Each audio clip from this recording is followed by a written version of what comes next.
Bonjour, bienvenue à Stratégie Militaire. Nous sommes en direct.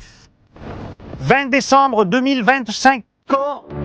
Les États-Unis lancent une opération aérienne sur la Syrie contre l'État islamique. La situation était mondiale. L'autre jour, nous l'avons vu en Australie, aussi en Espagne. Il n'y a pas longtemps, et dans quelques jours, nous aurons aussi une vidéo.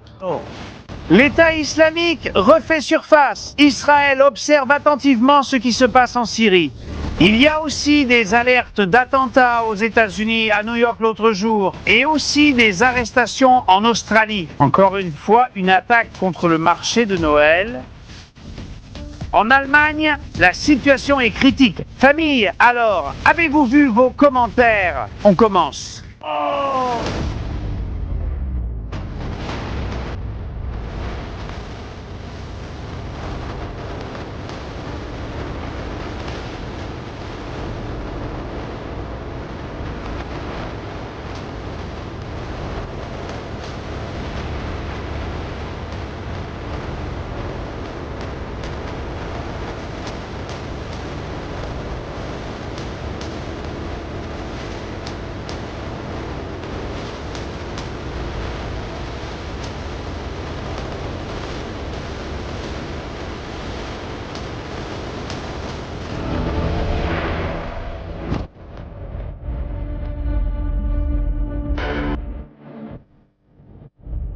Bon après-midi famille, bienvenue à Stratégie Militaire. Nous sommes en direct en ce moment pour vous raconter ce qui se passe au Moyen-Orient, ce qui se passe dans le monde.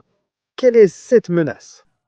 Le nouveau de l'État islamique, un État islamique qui vient pour nous, un État islamique qui ne s'arrêtera jamais. Nous allons vous montrer sur la carte ce qui s'est passé. Nous avons des images exclusives de la réponse à l'attentat d'un membre de l'État islamique, qui était en plus un agent de sécurité d'Al-Jolani. Attention à cela, car il y a beaucoup de débats pour savoir si c'est l'État islamique ou un membre d'Al-Jolani qui a commis cette attaque. Et nous, ici, comme toujours, dans Stratégie Militaire, nous allons faire la lumière, nous allons éclairer les zones d'ombre, nous allons mettre en lumière quelque chose qui nous concerne tous. También. Il y a quelques jours, un attentat a été commis contre la police à Murcie, en Espagne, par un individu armé d'un couteau au nom d'Allah, le Tout-Puissant, contre la police.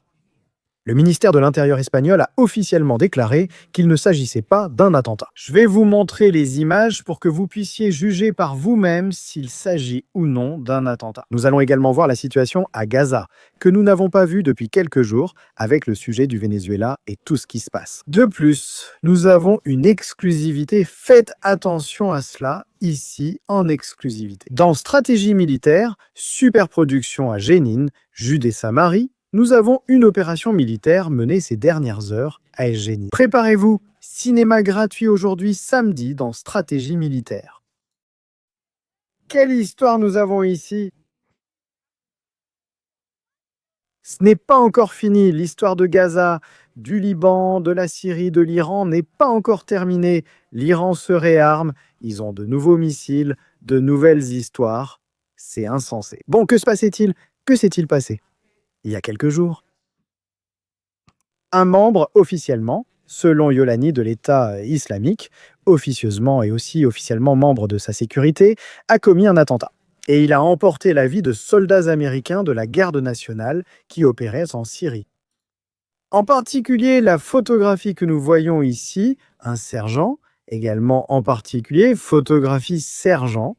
Nous parlons du sergent Edgar Brian Torres Tobar et nous parlons aussi de... Et une seconde, je vais regarder ici les noms. Exactement. Excusez-moi, parce que c'est un peu compliqué. Je crois que c'est le sergent Torres. C'est ça, c'est le sergent Torres que nous voyons sur la scène. Et celui que nous voyons maintenant, c'est Howard. Sergent William Nassia, Nathaniel Howard, âgé de 29 ans, et le sergent Torres, âgé de 25 ans.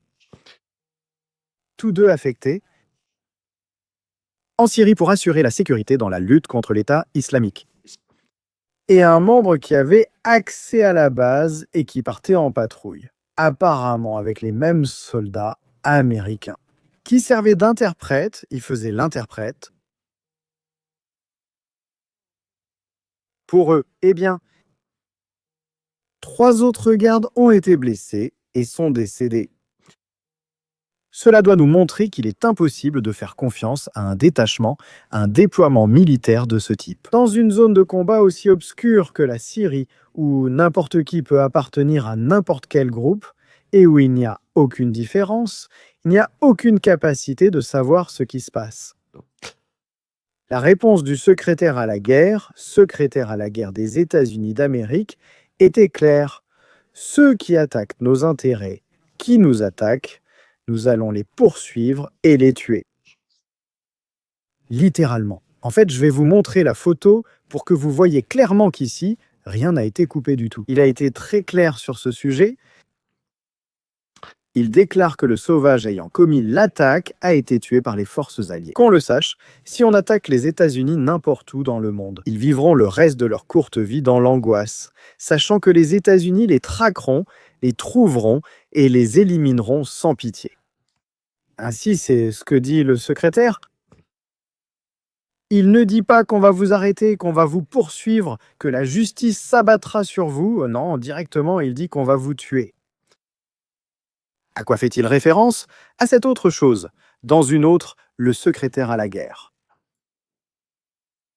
Aujourd'hui tôt, les forces des États-Unis ont lancé l'opération Hail de la COM en Syrie pour éliminer les soldats de l'État islamique, leurs infrastructures et leurs armes.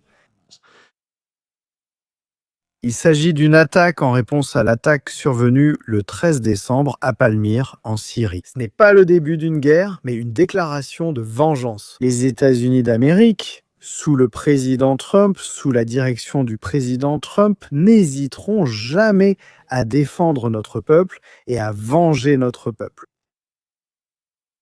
Eh bien, comment a été la scène? Comment a été la scène?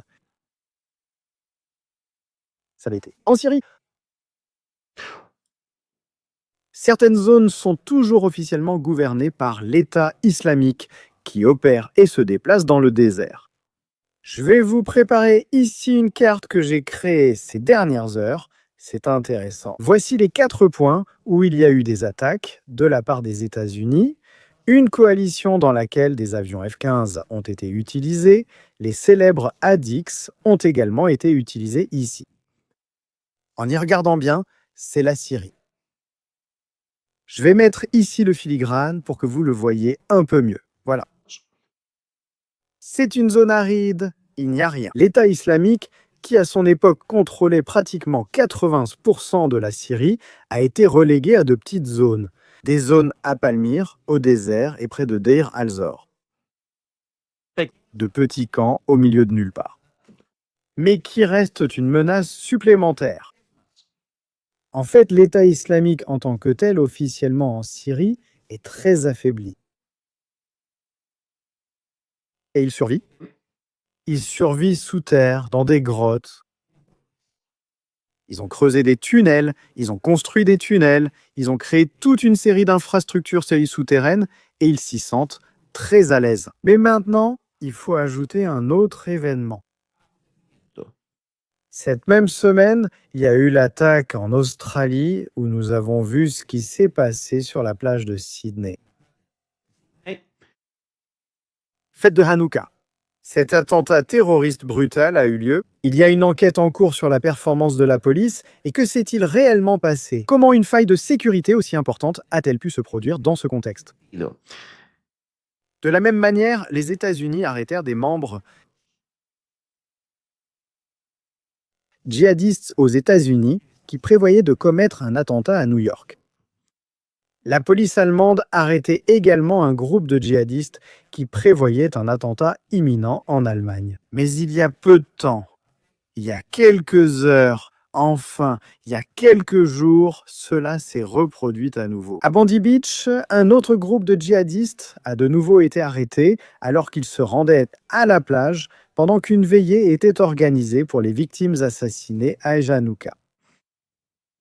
Incroyable. Remarquez que les assassins de l'attaque de Bondi Beach. Ils avaient été aux Philippines pour s'entraîner. Ils étaient entrés avec un faux passeport pour recevoir une formation. Du moins, c'est ce que les autorités philippines ont déclaré. Ils étaient entrés avec un passeport. Je crois qu'ils venaient d'Inde ou d'un de ces pays pour recevoir une formation sur l'une des îles Philippines. Là-bas, une branche de l'État islamique est présente. Cette attaque, à laquelle nous assistons, quelque chose d'inconcevable, a été officiellement perpétrée par l'État islamique. Mais qui sont ces gens? Qui sont-ils? Où sont-ils? Que font-ils? Y a-t-il une différence entre eux? Jamais. Eh bien, donc, lancez la vidéo. Celui que nous voyons ici, c'est le meurtrier. L'attentat en Australie a eu lieu quelques mois plus tôt. C'est une manifestation pro-palestinienne emblématique. Mais jamais on n'y a ouvertement demandé que les Juifs soient envoyés à la chambre à gaz. Nous le voyons là. Mais il n'y avait pas que son père. L'autre interprète de cette histoire. Les deux étaient actifs lors de la manifestation.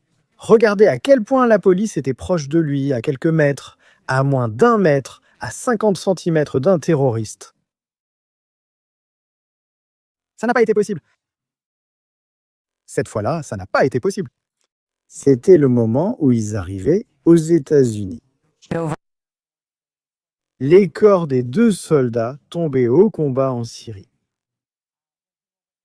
Un moment très difficile. Nous adressons nos condoléances particulières aux familles et au peuple nord-américain des États-Unis d'Amérique face à quelque chose qui nous touche tous. Comprenez que ce qui s'est passé en Australie, en Israël et au Moyen-Orient arrive aussi en Espagne. Et maintenant, nous allons le voir, parce que nous devons commencer à réfléchir. Il y a des organisations qui, avec tout ce qui s'est passé avec Hamas, cherchent maintenant leur place, cherchent à se revendiquer, cherchent à dire « nous sommes ici ». Ce n'est pas seulement le Hamas qui lutte pour le djihad mondial, ce n'est pas seulement l'Iran, nous aussi, et c'est là que l'État islamique entre en jeu, et c'est peut-être pour cela que nous voyons tout ce qui se passe. En effet, il y a 1 an, l'Europe subissait encore des attaques massives à la voiture bélier. Berlin, marché de Noël, c'est arrivé de nouveau. Des images terrifiantes. Je me souviens qu'à ce moment-là, nous avions fait une émission spéciale. Bien, maintenant, voyons ce qui se passait en Espagne. Dans un parc, Murcie, une province, une communauté, et une ville où le taux d'immigration islamique est très élevé. Et ce que cela arrivait?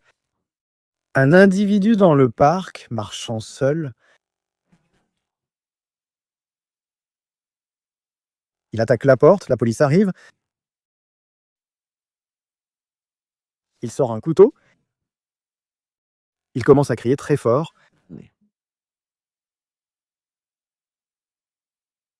Il commence à crier très fort. Et à la fin, il doit être abattu.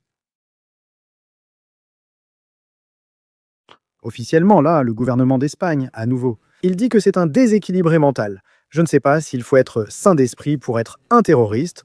Pour moi, ce sont tous des déséquilibrés mentaux qui croient que le meilleur moyen d'atteindre le paradis, c'est en tuant des gens. Il ne faut pas être très sain d'esprit pour penser comme ça, c'est pareil. C'est comme ça que pensent les djihadistes du Hamas.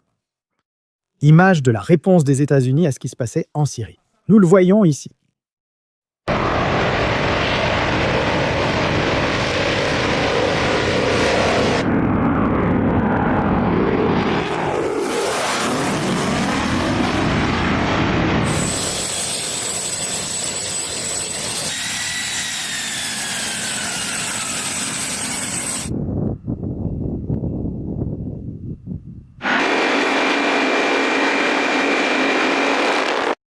Les Zadis et hélicoptères Apache, désormais dotés de missiles Hellfire. Nous avons vu les F-15, parlons-en maintenant.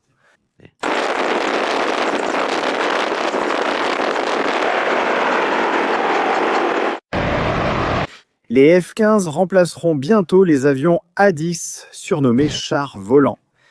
Nous savons déjà et connaissons quel est l'avenir de l'United States Air Force pour l'attaque au sol. Il s'appelle F-15, c'est un avion qui peut transporter un très grand nombre de munitions. Celui que nous voyons ici est l'OADX, c'est l'avion qui va remplacer l'arme secrète entre guillemets, c'est le canon qu'il porte à l'avant. L'OADX, c'est une mitrailleuse Gatling qui est foudroyante. Là où il tire, il est fait pour détruire des colonnes de chars. Là où il tire, il ne reste rien. Mais pourtant, et c'est un avion qui était coûteux, qui est lent. Et qui est très ancien, qui n'a pas de système de guerre électronique. Pratiquement oui, il a une résistance incroyable, il peut revenir pratiquement détruit et atterrir. On a vu des images de ces avions très endommagés revenant à la base. Mais cependant, l'avenir de la force aérienne cherche davantage la précision. Et donc, l'ADX n'a pas sa place. Il n'a pas de place, même si pour ce type de mission, c'est un avion formidable. Le F-15, lui, peut réaliser d'autres opérations bien plus complètes et précises. Regardez ici un document déclassifié par les États-Unis d'Amérique concernant l'opération aérienne contre l'État islamique. Et avant de le regarder, s'il vous plaît, mettez un like, c'est super important pour que la chaîne ne soit pas censurée, pour que nous puissions atteindre beaucoup plus de monde. Nous sommes près de 10 000 personnes, s'il vous plaît, c'est super important. Merci pour vos adhésions, je vous annonce cela ce soir. On en parle? De l'homme le plus dangereux du Venezuela, l'homme en qui Maduro Diosdado, et les forces armées du Venezuela, du cartel des soleils, placent leur confiance pour la victoire. Et quelque chose de bien pire, ne le ratez pas ce soir, la bête, le boucher. Programme spécial dans un petit moment ici sur stratégie militaire, et plus tard, nous aurons aussi un spécial sur le Venezuela pour expliquer exactement ce qui se passe. Pourquoi ce retard dans le lancement de l'opération militaire? Pour que les gens réalisent que les choses ont vraiment changé. Sinon, comme nous voulons que cela ne faiblisse pas, qu'il n'y ait pas de pessimisme. Ce soir, vous comprendrez beaucoup. Et à qui ce retard dans le lancement d'une attaque contre le Venezuela nuit-il réellement? Allez-vous le voir avant de voir ceci? Je vous rappelle que nous avons du cinéma. Dans un petit moment, nous allons voir une opération militaire d'Israël à Jénine, c'est fou. Mais maintenant, nous allons passer à la carte. Nous évoquions que l'État islamique contrôle des zones. Le désert, il ne contrôle pas de grandes villes. Ils sont devenus des êtres nomades, errant partout sans but. Dans des tentes, ils se déplacent en pick-up, en petite moto, ils essaient de passer inaperçus. Ils ont creusé des grottes sous terre, sous le sable, et c'est là qu'ils vivent. C'est hallucinant parce que les images qu'on a vues donnent l'impression qu'il est impossible de vivre dans un tel environnement. C'est tout ce qu'il reste de cet État islamique. Rien. Des millions de dollars de cette époque-là. L'un des pays qui se sont formés. Ils ont formé un pays entre l'Irak et la Syrie qui était multimilliardaire, contrôlait la ville de Raqqa, entre beaucoup d'autres.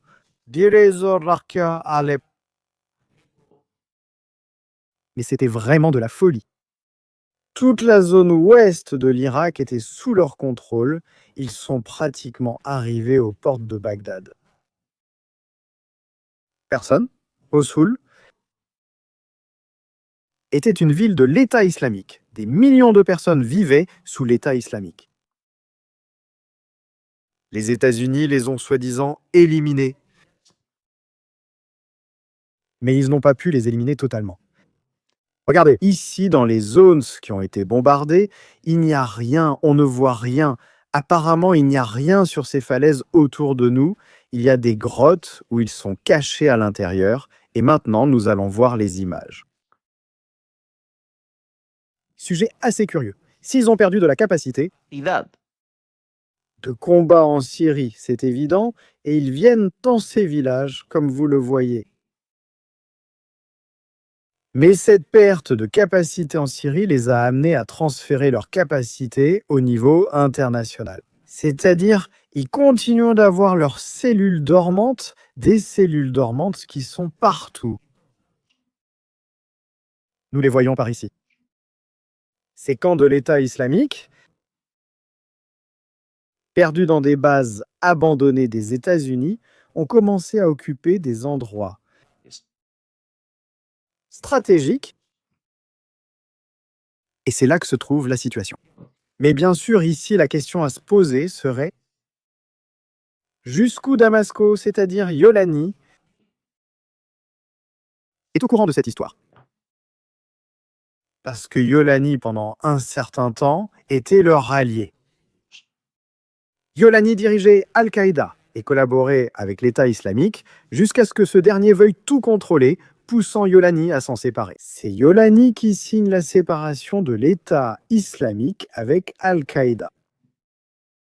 Le problème, c'est que tous ces titres, trop c'est les cassés, prennent ces attaques que c'est que maintenant Yolani semble viser le prix Nobel de la paix. La géopolitique et la géostratégie sont incroyables, mais regardons en vidéo ce qui s'est passé. Là, vous le voyez, les munitions tombent. Images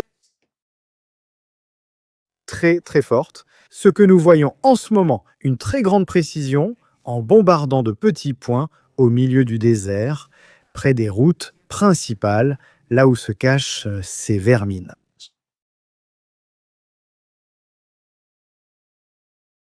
La question est, pourquoi les États-Unis d'Amérique ont-ils attendu si longtemps alors qu'ils savaient qu'ils étaient là pour les attaquer? Pourquoi devons-nous toujours mener des attaques réactives et non préventives? S'ils savent de où ils sont, s'il y a des renseignements sur leur position? Pourquoi ne pas attaquer avant eux? Ce sont des questions que les gens peuvent se poser et qui n'ont souvent pas de réponse, mais les images, elles, en ont une. On voit qu'on a utilisé des munitions très lourdes. C'est pourquoi l'importance du F-15, c'est un avion qui donne une capacité militaire supérieure et qui nous permet de mener à bien des missions comme celle-ci. Nous sommes en ce moment 11 000 personnes. Passons à votre super chat, passons à vos commentaires. Famille, je veux connaître votre avis car c'est aussi important. Ces gens, tous ceux-ci sont des alliés du régime de Nicolás Maduro qui a voulu s'envoler, jamais l'État islamique. L'Iran, tous alliés de Nicolás Maduro. Même si cela ne semble pas être le cas, tous travaillent sous la même bannière. Ce sont des organisations qui se consacrent au crime. En plus de faire ce qu'ils font, mais qui financent leurs activités avec des substances.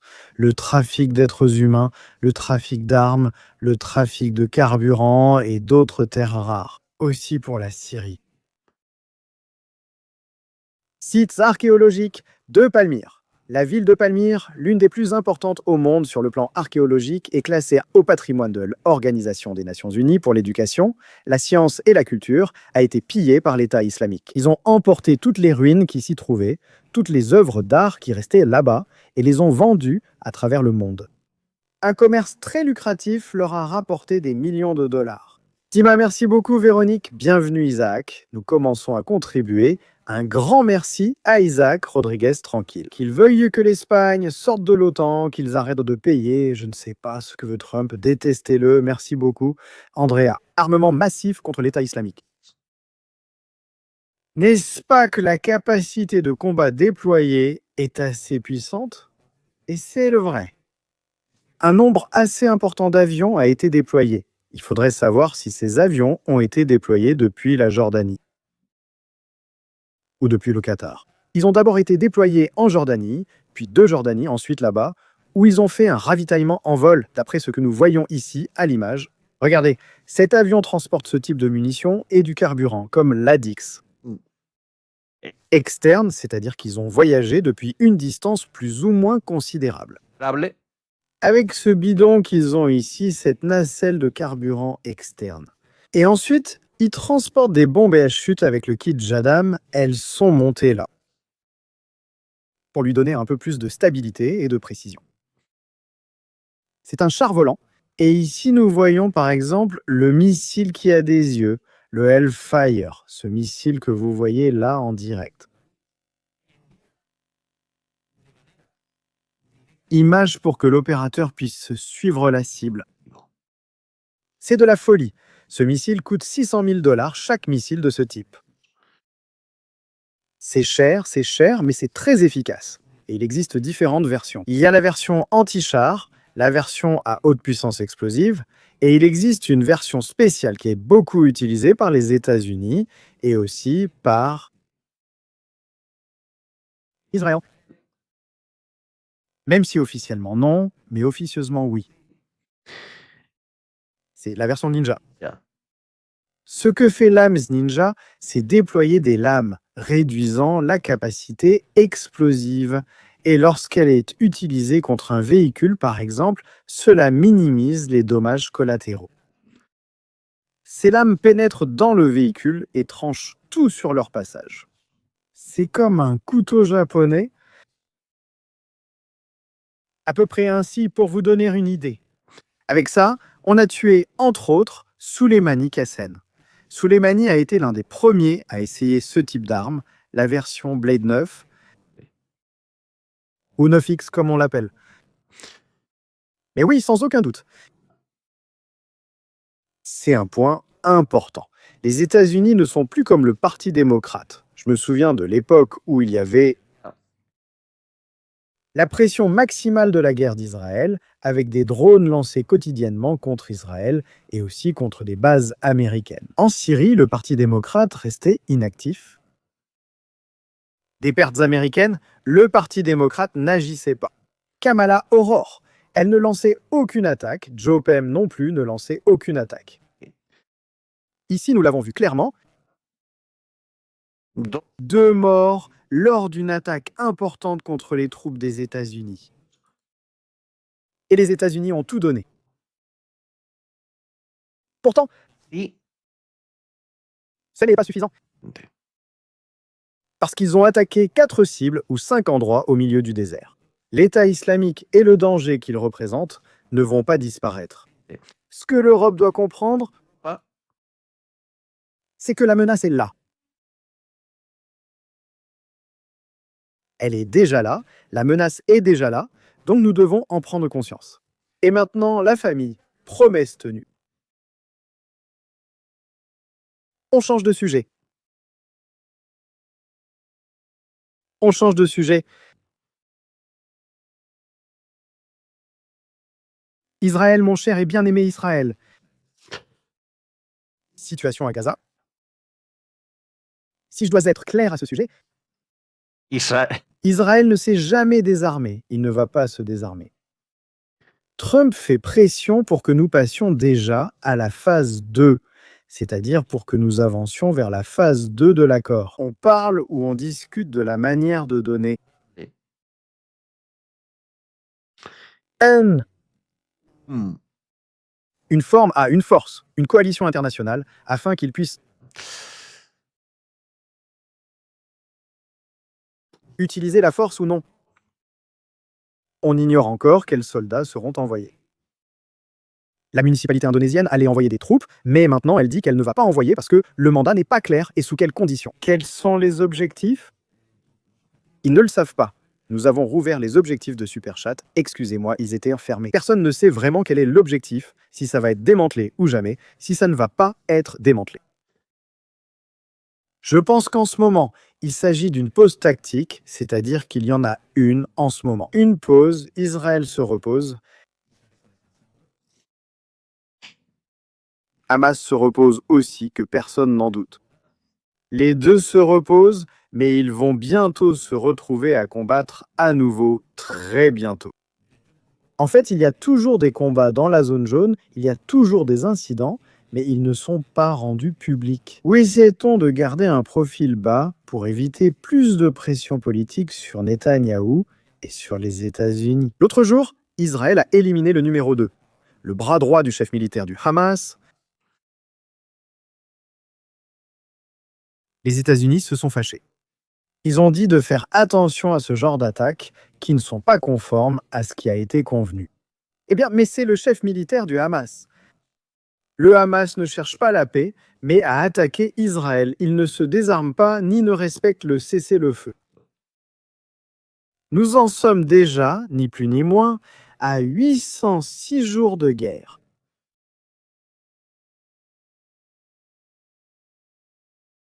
Bien sûr. J'ai aussi une nouvelle de dernière minute. Netanyahou va présenter à Donald Trump quelque chose. Attention à cela. Attention à cela, famille. Netanyahou va lui présenter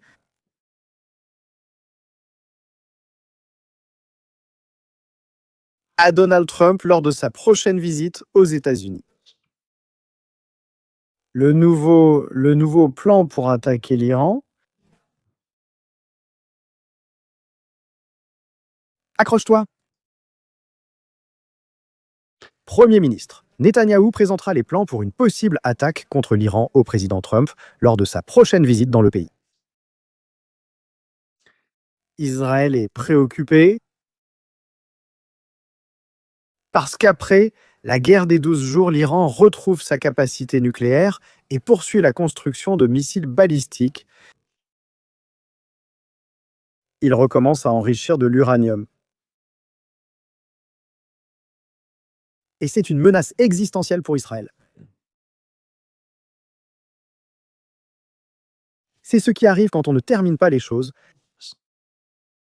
qu'il faut revenir sans cesse.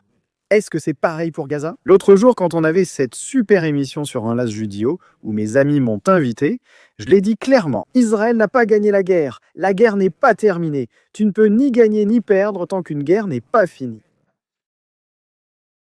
Et ici, ce que nous voyons, ou ce qui se passe, en est un exemple, nous le voyons ici.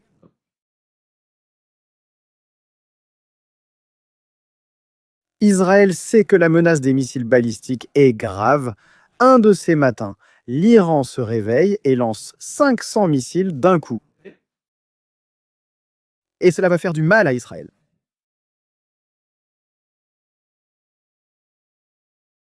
La vertu de ce qui s'est produit durant la guerre, lors des 12 jours où Israël n'a pas subi autant de dégâts. Et si la défense aérienne a si bien fonctionné, parce qu'elle a vraiment bien fonctionné sous la pression qu'elle subissait, c'est parce qu'elle était préparée. Les États-Unis étaient déployés, Israël se déployait, tous étaient en alerte.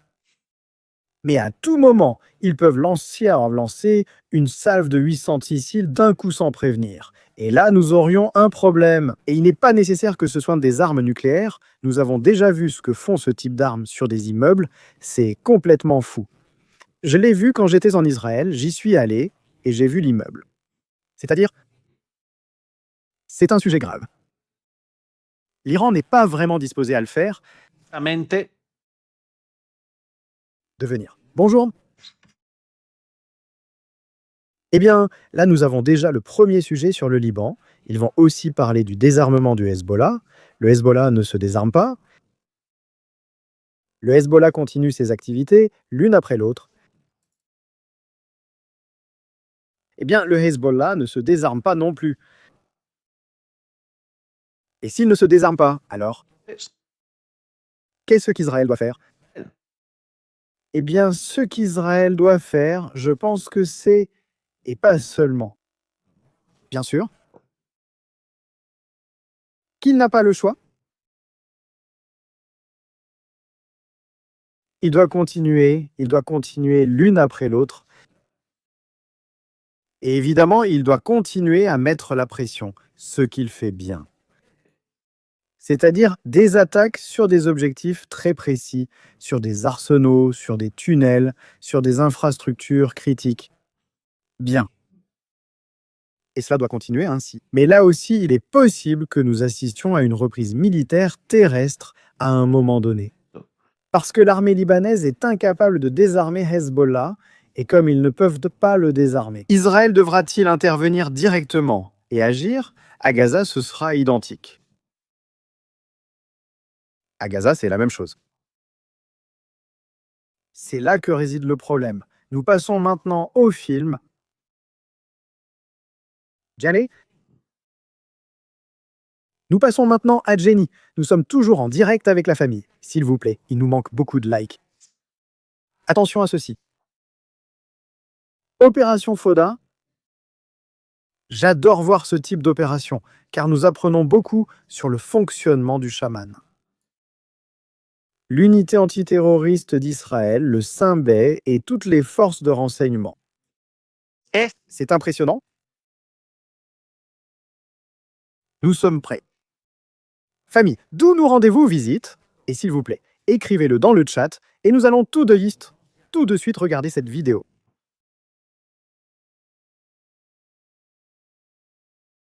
Rue de Jénine, zone hostile. Pour ceux qui ignorent où est Jénine, nous allons le voir tout de suite. Allons à Jénine. Nilo? C'est un nid de terroristes. C'est ici Jénine.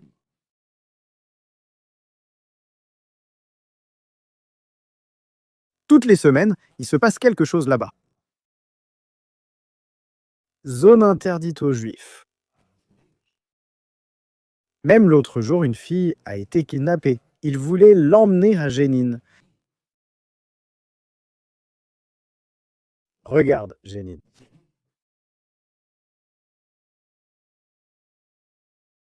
Heureusement qu'ils l'ont sauvée à temps, sinon ce qui se serait passé aurait été très grave. Là-bas, il y a un autre hôpital qui s'appelle Shifa.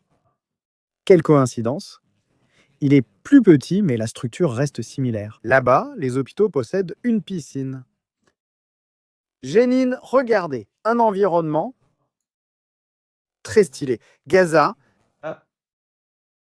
il y a des zones plus ouvertes, des zones plus fermées.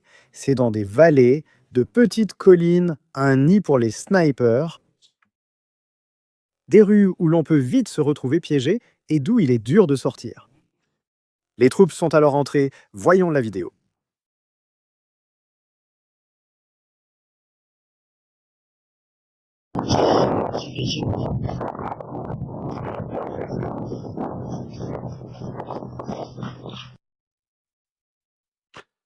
Cercle vert, troupes israéliennes. Cercle rouge, ennemis. Nous voyons aussi des troupes israéliennes sortir par la rue du Haut. Ils le suivent. Nous voyons le véhicule de soutien. Comment la rue de derrière bouge-t-elle? Je vais essayer de faire quelque chose. Je vais mettre le curseur pour expliquer un peu ce que nous voyons depuis les airs. Et que ce soit beaucoup plus facile à comprendre. Voilà, là nous y sommes.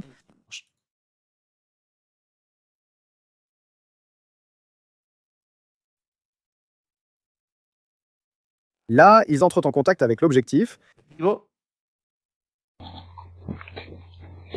Ok. Allez.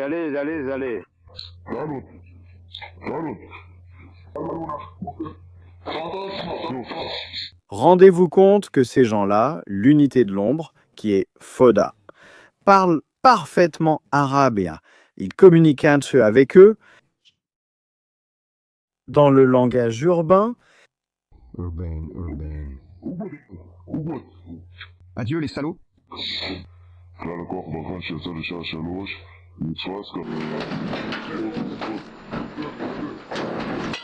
Les salauds, adieu.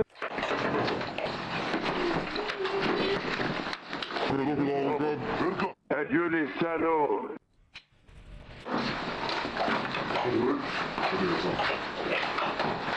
Regardez comment ils entrent.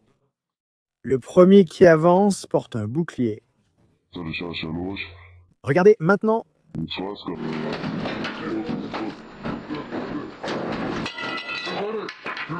Il avance avec bouclier et pistolet. Celui qui ouvre la voie. Le premier, bouclier, prêt. Il porte des lunettes de vision nocturne.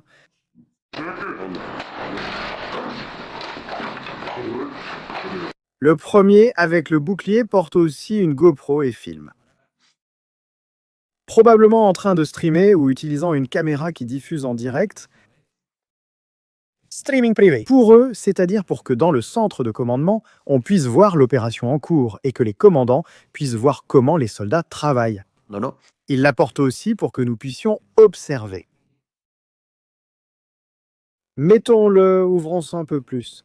L'image apporte aussi une lampe de poche, ce pistolet, pour éblouir ceux qui se trouvent à l'intérieur de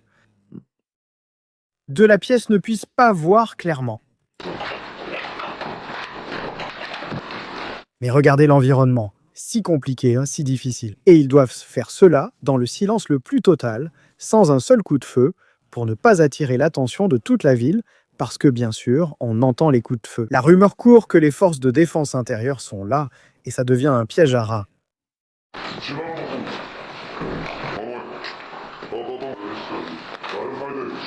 Tu vois, ils arrêtent tout le monde.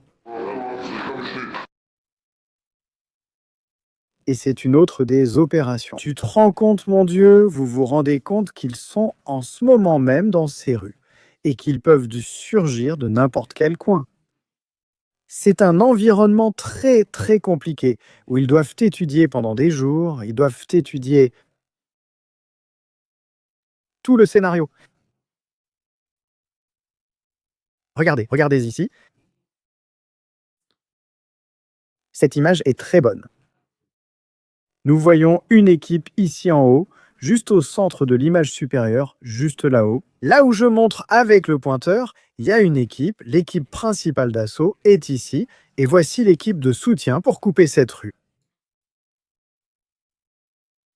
Les taches noires, ce que vous voyez, sont des signatures thermiques qui peuvent être des personnes. Ici, nous voyons qu'un des objectifs est en train de s'enfuir. Voici maintenant l'image de l'arrestation. Et regardez le drone, à quel point il est important dans ces opérations. Parce que si tu n'avais pas cette image, tu ne pourrais pas voir. D'autres hostiles ou menaces peuvent surgir de plusieurs directions. La caméra thermique est essentielle et sauve des vies ici. Tais-toi.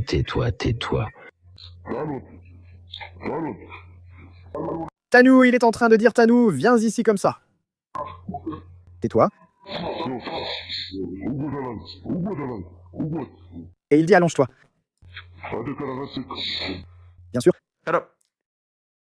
C'est ce que je vous dis si vous n'aviez pas cette image. Parce que l'opérateur du drone leur parle et leur dit « Hé, cible, il passe par cette rue, vous l'avez à 50 mètres. » C'est un terrain. Est-il entré dans une maison ou vient-il d'apparaître? Je l'ignore. C'est vital, c'est vraiment vital de mener une opération comme celle-ci. De cette façon. Passons à vos questions, commentaires. Adios. La question de Judée-Samarie est un sujet très très compliqué. C'est un sujet sur lequel Israël, je pense, ne sait toujours pas clairement ce qu'il va faire. Je pense que ce n'est toujours pas clair. Merci Carla, Myriam, je vous embrasse. Les stratégies et modérateurs sauront-ils nous gérer? Un Israël high. Ce sont des jours difficiles, hein? Ce sont des jours... Aujourd'hui, j'ai vu publier. Je n'ai pas d'informations, parce qu'en ce moment, je suis vraiment submergé par beaucoup de choses. Mais il semble que la police ait arrêté un individu soupçonné de djihadisme à Madrid. Quand il se rendait à un événement de Shabbat pour l'allumage des bougies de Hanouka à Madrid. Sur une place? Il semble que cet individu s'y rendait et que la police, pendant qu'il surveillait, l'a arrêté. Je vais vous montrer ce qui a été publié, mais je n'ai pas plus d'informations. Pourquoi n'y en a-t-il pas eu davantage, hein? C'était sûrement un individu qui était là, hein? Qui était surveillé et que la police a dû l'arrêter, même s'il n'avait pas assez de preuves pour empêcher hein, évidemment, une attaque. C'est bon. Il est dans une situation très, très compliquée, très compliquée. Je ne sais pas. Je vais mettre la photo ici. Il dit, C'est ainsi que j'ai arrêté un homme recherché pour terrorisme alors qu'il s'apprêtait à se rendre à la célébration de Hanouka sur la place Pedro Cherolo, aujourd'hui à Madrid. L'homme avait déjà été arrêté 25 fois. Ça là, s'est passé hier. Je vais montrer sa photo. Voici ce qui a fuité.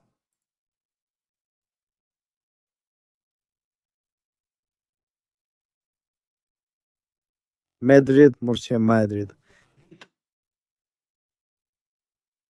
Et maintenant, ici. Je pense que le gouvernement doit rapidement s'attaquer à cette situation et prendre des mesures. Très, très directes, très directes. Plus de Judée-Samarie. Regardez là. Encore une fois, des pierres partout. Que fais-tu avec cette population? Cette population ne fera jamais de cessez-le-feu. Ce que dit Donald Trump, que tout sera amour, sois réaliste, n'y pense pas. C'est un problème générationnel très grave et qui nécessite un changement radical. Un changement radical de la part des Nations Unies dans leur politique d'aide internationale.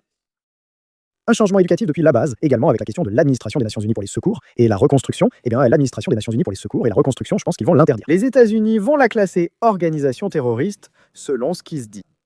Incroyable, une organisation des Nations Unies déclarée terroriste aux États-Unis. Israël doit aussi changer de mentalité avec cette histoire. Surtout pour les générations à venir. Parce que c'est comme ça. Imagine-toi tout ce qui est en train de se créer et tout ce qu'il y a autour. Bien sûr, après, on a des types comme Pedro Sanchez qui serre la main d'Abbas. C'est lui qui est censé contrôler ce groupe de terroristes urbains déchaînés. Il ne le fait pas, Abbas lui verse de l'argent. Abbas paie de l'argent pour que ces types attaquent en Israël. C'est la réalité et c'est un problème sérieux. Et il n'y a que temps à faire. Que fait-il à Gaza? En détruisant des tunnels, Israël continue à l'intérieur de la ligne jaune, détruisant les tunnels les uns après les autres.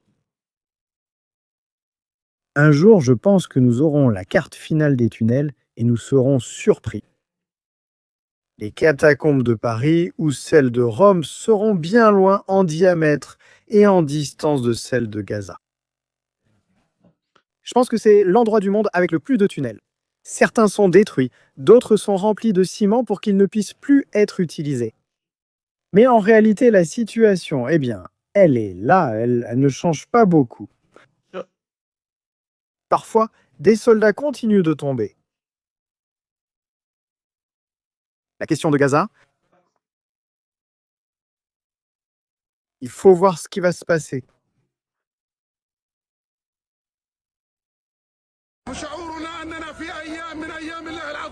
C'est le même type qui est sorti avec une épée le 7 octobre, décapitant des gens. Par exemple, je crois qu'il s'appelle Abu Soufiane et qu'ils l'ont éliminé.